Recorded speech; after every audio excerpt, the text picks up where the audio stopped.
When most people think of Maine alien abductions, they immediately think of the classic 1976 Allagash alien abduction. However, 1 year prior to this case, another abduction would occur in nearby Oxford, Maine. This case involved two young men who alleged to have seen multiple UFOs, and one of them was taken. The men were absolutely terrified after the event, believing the UFOs were even stalking them. As a result, one of them even fled town, believing this was the only way to get away from the crafts. This case was examined by multiple ufologists and medical professionals and was deemed to be quite credible. In this episode, we will examine the 1975 Oxford Maine Incident involving David Stevens and Glen Gray. Around 2:30 a.m. on October 27, 1975, David Stevens and Glen Gray went out for a drive. The two men were transitioning to working the night shift and thus needing to stay awake. They thought heading out could be a good way to kill some time. The men lived just outside Oxford in the town of Norway, and as they entered the car, they began driving on Route 26. As the men began driving, they soon became horrified to learn that something had taken control over their car. The car soon turned down a dark, desolate road. The men knew the road in that it was a bumpy gravel small road. Oddly though, the ride was smooth, and David Stevens would later say that he believed the car was off the ground at this time. The men would go around the curve, and off to the left in a field, the young men spotted a massive UFO craft.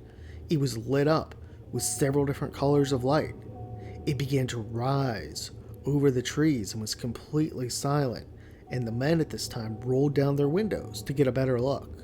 They could see just how massive it was, taking up the entire field. At this point, the men regained control of the car and were able to drive away. The craft, though, began to follow the men. It circled from behind them and past them, appearing in front of them about a mile up the road. At this point, a bright white light hit the men and they both passed out. The car rolled slowly to the side of the road. The men then woke up next in the same spot in the car. The UFO was still hovering above it. The men didn't waste any time though and quickly drove away. As they drove off, they thought they had lost the craft, but once again it snuck up on them. The UFO would then take control of the car. It led them down a road toward Trip Pond, which was a lake. There, the car would shut off completely, losing all power, and they were up on a hilltop and down the road about a quarter of a mile from Trip Pond. At this point, the craft hovered around 300 to 400 yards above their car. At the same time, two small UFOs would rise up from under the surface of the lake. The smaller crafts appeared to have some trouble ascending, but once they did, after around 15 minutes, all three crafts flew off and disappeared into the night. The car was then able to start up, and the two men began driving toward David Stevens' mom's home, which was nearby. It was now morning, with the sun coming up around 7 a.m. The two men arrived and planned to keep quiet about the event since it seemed so strange. However, after 30 minutes, both men started to feel ill. In addition, Stevens' mom, Beatrice, noticed that the men didn't look right. They were absolutely freezing and couldn't stay warm. The men had on multiple layers of clothes in the house and blankets, yet still felt cold. The boys were also feeling terrified about what happened, and soon local sheriff, Deputy Eldon Bartlett, would pay them a visit. Bartlett was 28 and knew the family. He took their statement and noted just how agitated and worked up the boys appeared to be. Word would reach the UFO community the next day. On October 28th, Brent Rains went to Oxford to investigate the story. Rains had been asked to go by the Center for UFO Studies in Chicago. As Rains arrived, he asked the boys to show him the location of the sightings. On the night of October 28th, the boys and Rain would drive out to the first one. there the boys would get out of the car and walk around the field with reins. Next, they would go to Trip Pond, and when the boys arrived, they felt intense terror and refused to even get out of the car. The next day, the two men would begin having flashbacks and remembering more, albeit it was small amounts and in bits and pieces. Raines believed that the men could benefit from hypnotic regression. Still, while he suggested it, another ufologist, Miss Shirley Fickett, would begin working on the case, and she would be the person to set up the session. Before diving into the hypnotic sessions and details around the abduction, it is important to point out both ufologists interviewed the men separately and found their stories to be extremely similar, as well as their reactions. Shirley arranged to have Dr. Herbert Hopkins conduct the sessions beginning on December 2nd, with Stevens agreeing.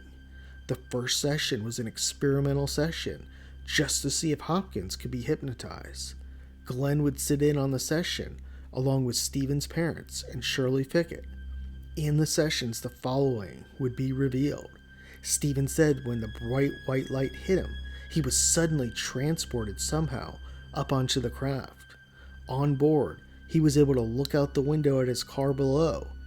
Then, a creature would come into the room.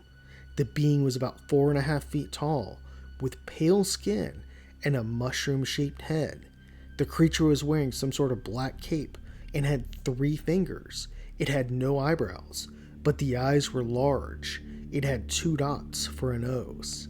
It began to communicate telepathically and told David Stevens not to be afraid. At this point, David was escorted to another room where 4 other beings were. They told David to get on a metallic table. At this point, they extracted blood with several needles. They then asked David to take off his clothes. David became hostile and angry, refusing to do so though. He pushed one of the beings away. The creature didn't react violently though, and reiterated to David they wouldn't harm him. A terrified David eventually obliged. As he laid on the table naked, the beings pulled down some sort of machine over his body.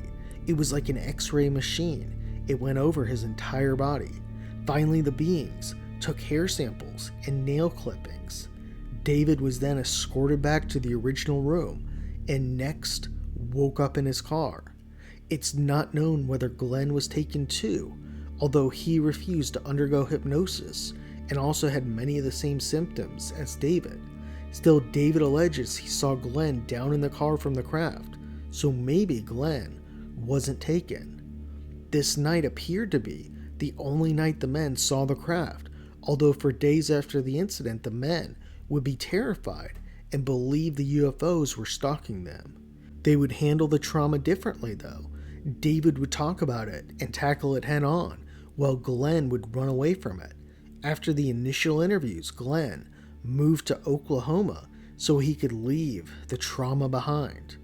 Both men surely suffered, both mentally and physically, from the event. But what can we make of this case? Is it credible?